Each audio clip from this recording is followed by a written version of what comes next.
ദൈവനാമത്തിന് മഹത്വമുണ്ടാകട്ടെ. ഇന്നത്തെ പ്രഭാതത്തിലെ നമ്മുടെ ഒന്നിച്ചുള്ള ചിന്തയ്ക്കായി ലഭിച്ചിരിക്കുന്ന വേദഭാഗം അപ്പോസ്തലനായ വിശുദ്ധ പൗലോസ് തിമോത്തിയോസിന് എഴുതിയ 2-ാം ലേഖനം 1-ാം അധ്യായം 12-ാം വാക്യം.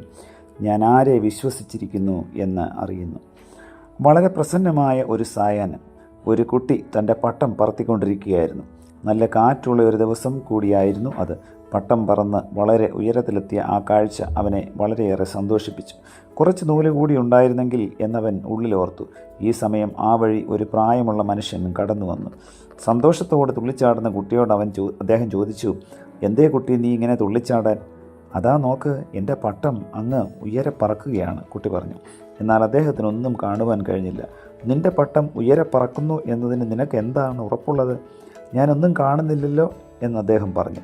കുട്ടിയുടെ മറുപടി ഇതായിരുന്നു, സാർ, എൻ്റെ കയ്യിലുണ്ടായിരുന്ന മുഴുവൻ നൂലും ഞാൻ അയച്ചു വിട്ടിരിക്കുകയാണ്.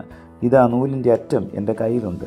ഇവിടെ പിടിച്ച് നോക്കൂ, പട്ടത്തിൻ്റെ ചലനം എനിക്ക് അനുഭവപ്പെടുന്നുണ്ട്. പ്രിയമുള്ളവരെ, ക്രിസ്തുവിൻ്റെ ജീവൻ നിങ്ങളുടെ ഉള്ളിലുണ്ടെങ്കിൽ ഉയരങ്ങളിലേക്കുള്ളൊരു ചലനം നമുക്ക് അനുഭവിച്ചറിയുവാനായി കഴിയും. ക്രിസ്തുവിലുള്ള നമ്മുടെ ജീവിതം വളരെ സന്തോഷ നിർഭരമാണ്. കർത്താവിൻ്റെ രക്തത്താൽ നമ്മുടെ പാപങ്ങൾ കഴുകി അവൻ വെടിപ്പാക്കിയിരിക്കുന്നു. നാം ക്രിസ്തുവിൽ നീതീകരിക്കപ്പെട്ട വ്യക്തികളാണ്, ദൈവത്തിൻ്റെ പൈതങ്ങളാണ്. അവനിൽ നാം നീതിമാനും വിശുദ്ധനുമായി തീർന്നിരിക്കുന്നു. അതുമാത്രമല്ല, നിത്യജീവിതത്തെക്കുറിച്ചുള്ള പ്രത്യാശയും നിങ്ങൾക്കുള്ളതാണ്.